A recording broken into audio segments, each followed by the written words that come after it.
पहिला भिडियोमा मैले एडजेक्टिभको परिचयको बारेमा कुरा गरेको थिएँ र आज यो दोस्रो भिडियोमा म एडजेक्टिभको काइन्डको बारेमा कुरा गरिरहेछु। जहाँसम्म एडजेक्टिभको टाइपको कुरो छ, एडजेक्टिभ जम्मा 10 प्रकारको हुन्छ। त त्यो 10 प्रकारको एडजेक्टिभ्सहरूको बारेमा हामी यहाँ बृहत छलफल गर्नेछौँ। त पहिला हाम्रो छ नम्बर 1 मा adjective, adjectives of quality or descriptive. An adjective of quality, also called or descriptive adjectives, tells us what kind of person, place, animal or thing something is. It describes qualities such as size, color, shape, age, origin, feeling, etc. यानी भनाइको मतलब यो एडजेक्टिभ्स of quality जुन छ त्यो के गर्छ, कुनै व्यक्ति वा वस्तुमा भएको गुण, उसको साइज, उसको रंग, उसको आकार, उसको एज, उसको उत्पत्ति, उसको फिलिङ इत्यादिको बारेमा यो वर्णन गर्छ। जस्तै she wore a beautiful dress. This is a tall building. We saw a happy child in the park. He lives in a wooden house. The red apple looks fresh.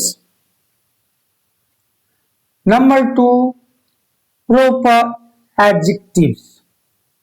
The proper adjectives derived from proper nouns, usually capitalized, showing specific people, places or things.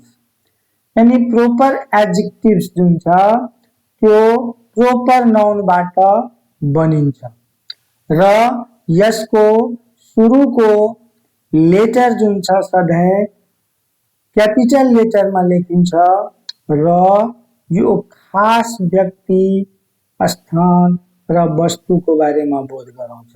जस्तै she lives, she loves American movies. We studied Indian culture today. He enjoys reading Shakespearean plays. They visited a Buddhist monastery. The house has a Victorian style. तो यो वाक्यहरुमा American, Indian, Shakespearean, Buddhist र Victorian जुन हो त्यो proper adjective हो। Number 3, quantitative adjectives. त quantitative एडजेक्टिभ्स भन्नाले it indicates the quality or amount of something but not the exact number. यानी यो मात्राको बोध गराउँछ। यसमा फिक्स नम्बर आउँदैन, केही, अलि, धेरै, थोरै इत्यादि यसबाट बोध हुन्छ। जस्तै I have some money left. There are many books on the shelf. She has few friends in this city. We saw several birds in the park. He didn't have enough time to finish. Number 4, adjectives of number.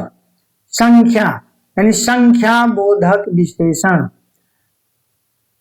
Specify the exact number or order of nouns. यानी कुनै noun को खास तोकेको संख्या वा क्रमलाई यो बोध गराउँछ। जस्तै I have one brother. She brought 2 apples. This is my first visit here. He came in second place in the race. The third chapter is very interesting. यो वाक्यमा 1 2 फर्स्ट सेकेन्ड र थर्ड जुन हो यो एडजेक्टिव्स अफ नम्बर हो।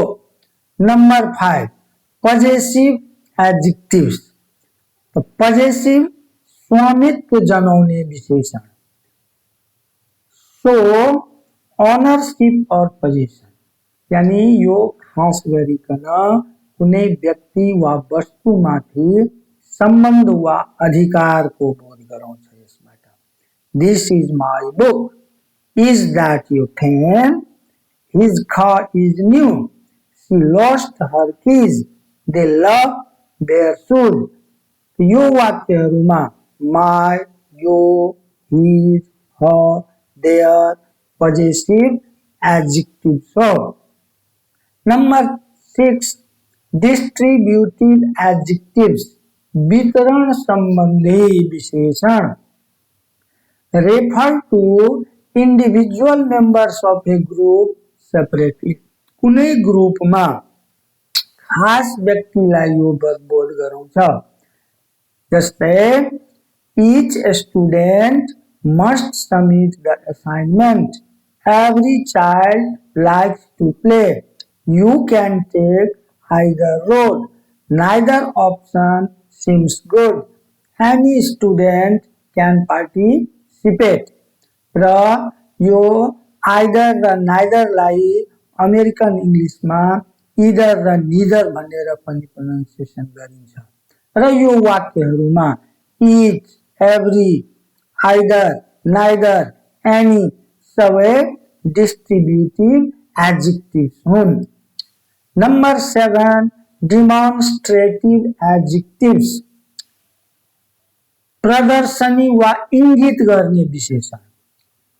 Point out specific noun अनि खास नाउनलाई यो इंगित गर्छ। जस्तै this book is mine, I don't like that movie, these apples are fresh, those horses are old, he told me such stories। यो वाक्यहरूमा this, that, these, those र such डिमोन्स्ट्रेटिभ एडजेक्टिव्स हुन्। Number 8 interrogative adjectives. Interrogative adjectives प्रश्नवाचक विशेषण। Used in questions to modify nouns. यसको प्रयोग प्रश्नमा गरिन्छ जसले कि कुनै नाउनलाई मोडिफाई गर्छ। Which dress do you prefer? What books are you reading? Whose phone is ringing? Which route will you take? What time is the meeting? यो वाक्यहरूमा which, what, whose, which, what यो क्रमशः इंट्रोगेटिव एडजेक्टिव्स हुन्। Emphasizing adjectives जोड़ दिने विशेषण। Used to emphasize a noun, often intensifying the meaning। यानी यो खास गरेर के गर्छ कुनै नाउन माथि जोड दिन्छ। जस्तै she is a very talented artist। अब यहाँ very हामी एडभर्बमा पनि पढ्छौं कि very एडभर्ब हो, तर very एडजेक्टिभ पनि हो। तो जब very को प्रयोग एडजेक्टिव्स में हुन्छ त्यसमा ठीक यही वा ठ्याक्कै उसको मिनिङ हुन्छ। जस्तै she is a very talented artist, this is a real problem, he gave a true story, they found a perfect solution, the project was a complete success। यो वाक्यहरूमा very, real, true, perfect, complete emphasizing adjectives हुन्। Number 10 exclamatory adjectives विस्मयादिबोधक विशेषण। Used to express strong feelings or emotions, often used with what or such। अनि यो खास गरेर हाम्रो feeling वा emotion strong feeling र इमोसनलाई बोध गराउँछ र यो के को साथमा वाट र सच को साथमा यसको प्रयोग हुन्छ एक्सक्लामेटरी सेन्टेन्समा। जस्तै what a beautiful day, such a amazing performance, what a huge horse, such a kind person she is, what a surprise. तो यो हाम्रो 10 प्रकारको एडजेक्टिभ्सको बारेमा हामी यो क्लासमा चर्चा गरे र म सबै आफ्नो श्रोताहरूलाई अपिल गर्न चाहन्छु कि मेरो भिडियोलाई लाइक र सब्स्क्राइब अवश्य गर्नुहोला र यसलाई पढेर फाइदा लिनुहोला। धन्यवाद।